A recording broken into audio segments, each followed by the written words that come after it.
آج ہم آپ کے سامنے ایک ایسا عمل پیش کر رہے ہیں جس عمل سے آپ کے تمام مطالبات، آپ کے تقاضے اور ضروریات پوری ہو جائیں۔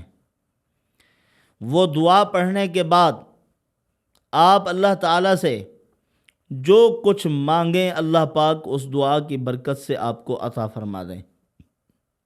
حدیث کو نقل کرنے والے رسول اللہ صلی اللہ علیہ وسلم کے صحابی حضرت سامورہ ابن جندب رضی اللہ تعالیٰ عنہ ہیں، جنہوں نے رسول اللہ صلی اللہ علیہ وسلم کے حسن کے بارے میں بڑا زبردست بیان فرمایا، ایک روایت بیان کی تھی۔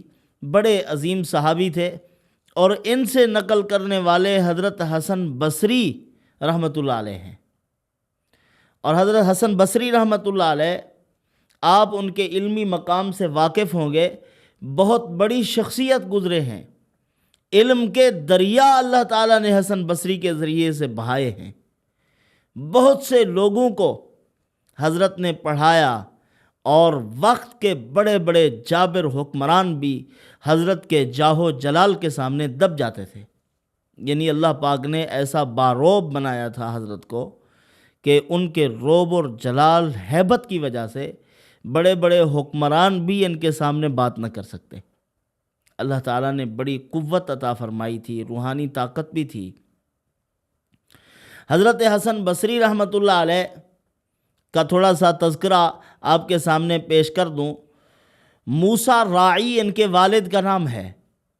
میسان کی جنگ میں یہ قید ہوئے تھے۔ ان کی اماں کا نام خیرہ ہے۔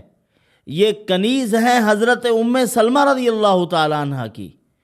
اور موسیٰ راعی جو تھے وہ زید بن ثابت انصاری رضی اللہ تعالیٰ عنہ کے غلام تھے۔ بعد میں انہوں نے ان دونوں کو آزاد کر دیا تھا، اور ان دونوں کا آپس میں نکاح ہوا۔ اللہ تعالیٰ نے ان کو بیٹا عطا فرمایا، حضرت حسن بصری رحمۃ اللہ علیہ۔ ان کو حضرت عمر رضی اللہ تعالیٰ عنہ کی خدمت میں لے آئے تھے۔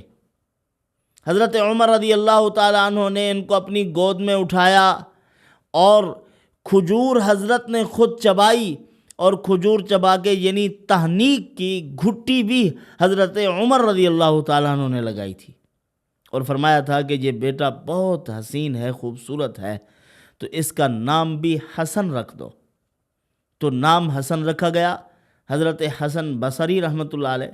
اور حضرت نے دعا فرمائی کہ اے اللہ، اس کو عزت اور جلال مرحمت فرما، اور اس کو علم عطا فرما، یہ علم کے دریا بہانے والا بنے۔ تو بعد میں دنیا نے دیکھا، اللہ تعالیٰ نے یہ دونوں نعمتیں اتم مرحمت فرمائی حضرت حسن بصری رحمۃ اللہ علیہ کو۔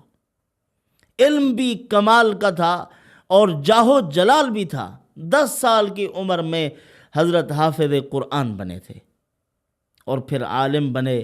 بڑی خوبصورت شخصیت تھی ان کی، گھنے بال تھے، چھوٹی مونچھیں رکھتے تھے، اور بڑا خوبصورت وجیحہ تھے، حسین۔ امام شعبی رحمۃ اللہ علیہ نے فرمایا، ایک آدمی بصرہ کی طرف جا رہا تھا، فرمایا جاؤ بصرہ کی طرف، جس آدمی کو سب سے زیادہ خوب روح، سب سے زیادہ حسین و جمیل، اور سب سے زیادہ جاہو جمال والا دیکھو، سمجھ لینا کہ بصرہ میں یہ شخص حضرت حسن بصری ہے۔ اللہ تعالیٰ نے اس قدر حسن صورت مرحمت فرمایا تھا۔ صورت کے ساتھ ساتھ سیرت بھی تھی، کردار بھی بڑا اعلیٰ تھا حضرت حسن بصری رحمۃ اللہ علیہ کا۔ تو حضرت خود فرمایا کرتے تھے، بچپن کی یادیں کبھی کبھی بیان کرتے تھے، اور ان کے اس علم کی وجہ، ان کے تقوی و طہارت کی وجہ، جاہ و جلال کی وجہ یہ تھی کہ حضرت ام سلمہ رضی اللہ تعالیٰ عنہ، جو کہ ام المومنین ہیں، ان کی خدمت میں رہے تھے۔ جب ان کی والدہ کنیز تھی حضرت کی، وہ کام کر رہی ہوتی تھی، اور حضرت حسن بصری رونے لگ جاتے تھے، تو ام سلمہ رضی اللہ تعالیٰ عنہ ان کو اٹھاتی تھی، سینے سے لگاتی تھی، اور دودھ بھی پلاتی تھی۔ یہ رضائی اماں بنتی ہیں حضرت کی۔ علماء نے لکھا ہے کہ ان کے اس علم کی وجہ، جو اتنی بڑا اللہ نے مضبوط علم اور علمی بڑا اعلیٰ پائے کا اللہ نے ان کو مقام مرحمت فرمایا، اس کی وجہ یہی ہے کہ ان کا بچپن رسول اللہ صلی اللہ علیہ وسلم کے گھر میں گزرا ہے۔ اور فرماتے تھے کہ میں بہت کھیل کود کرتا تھا، چھلانگیں لگاتا تھا، اور ام المومنین کے گھروں کی چھتوں پہ چڑھ جاتا تھا، میرے ساتھ بہت محبت کرتے تھے، پیار تھا ان کو حضرت حسن بصری رحمۃ اللہ علیہ کے ساتھ۔ تو حضرت وہ روایت نقل کرتے ہیں کہ اگر کوئی آدمی اس دعا کا اہتمام کر لے تو اللہ عز و جل اس دعا کی برکت سے بندے کے تمام مطالبات پورے کر دیں، اس کی حاجات اور ضروریات کو پورا کر دیں۔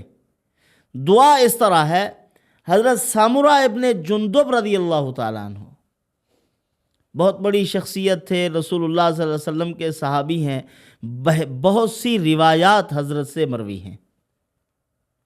یہ نقل کرتے ہیں، فرمایا حضرت حسن بصری کو، کیا میں آپ کو وہ حدیث نہ بتاؤں، وہ دعا نہ بتاؤں جو میں نے کئی بار نبی پاک صلی اللہ علیہ وسلم سے سنی، اور وہی دعا میں نے حضرت عمر فاروق رضی اللہ تعالیٰ عنہ سے سنی، حضرت صدیق اکبر رضی اللہ تعالیٰ عنہ سے سنی۔ اگر کوئی آدمی اس دعا کو پڑھ لے تو اللہ پاک اس دعا کی برکت سے اس کے تمام مطالبات حاجات پورے کر دیں۔ دعا پڑھنے کے بعد جو کچھ بھی اللہ تعالیٰ سے مانگے اللہ عز و جل اس کو عطا فرما دیں۔ تو حضرت حسن بصری رحمۃ اللہ علیہ فرماتے ہیں، میں نے عرض کیا کہ حضرت ضرور بتا دیجئے، ضرور بتائیں، وہ دعا ہمارے پاس ہونی چاہیے۔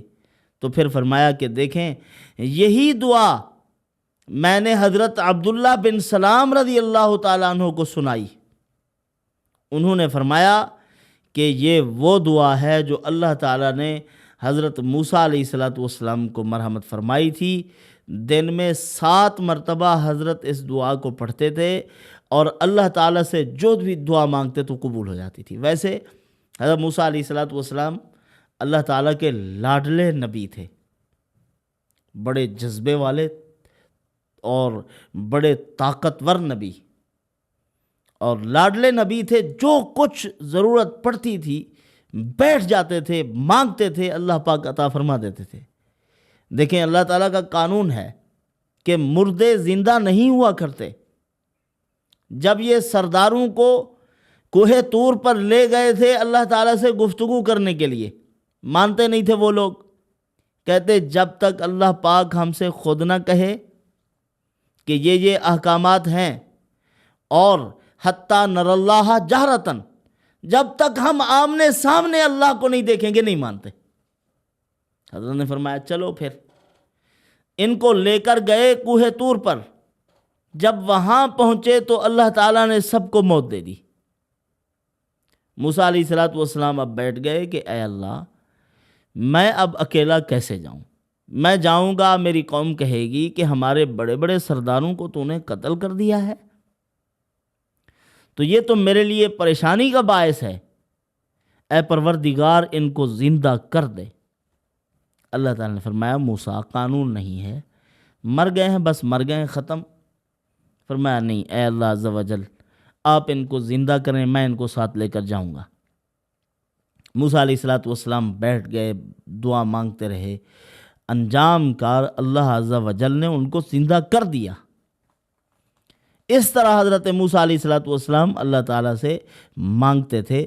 تو وہ دعا کے الفاظ یہ ہیں، اللہم انت خلقتنی، اے اللہ تو ہی تو ہے جس نے مجھ کو پیدا کیا، وَأَنْتَ تَهْدِينِي، اور پیدا کر کے چھوڑ نہیں دیا، تو نے مجھے ہدایت بھی دی، میری تمام تر رہنمائیوں کا انتظام کیا، نبی بھیجے، کتابیں بھیجی، مبلغین بھیجے جنہوں نے مجھے راہ راست بتلائی، اور تو نے مجھے راہ راست پہ چلنے کی توفیق عطا فرمائی۔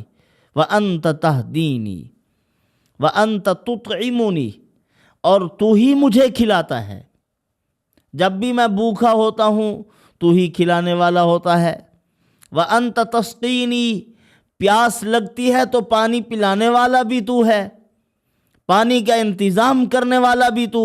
وأنت تمیتنی، اور تو ہی مجھے موت دے گا، وأنت تحیینی، اور تو ہی مجھے زندہ کرے گا۔ موت بھی تو نہیں دینی ہے اور زندہ تو نہیں کرنا ہے۔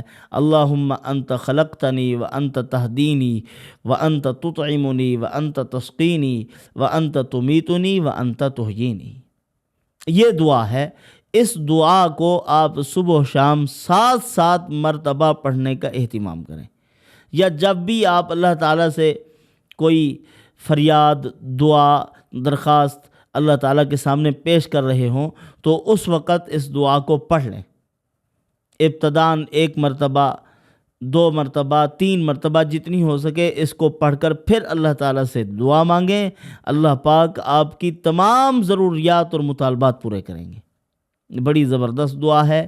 اس سے اول آخر آپ درود شریف کا اہتمام بھی کریں اور اپنی ہر دعا میں اس دعا کو شامل کریں، تاکہ ہماری تمام دعائیں اللہ کی بارگاہ میں مستجاب ہوں، مقبول ہوں، اور ہمارے تمام مطالبات اللہ پاک پورے فرمائیں۔ والسلام علینا الا البلاغ۔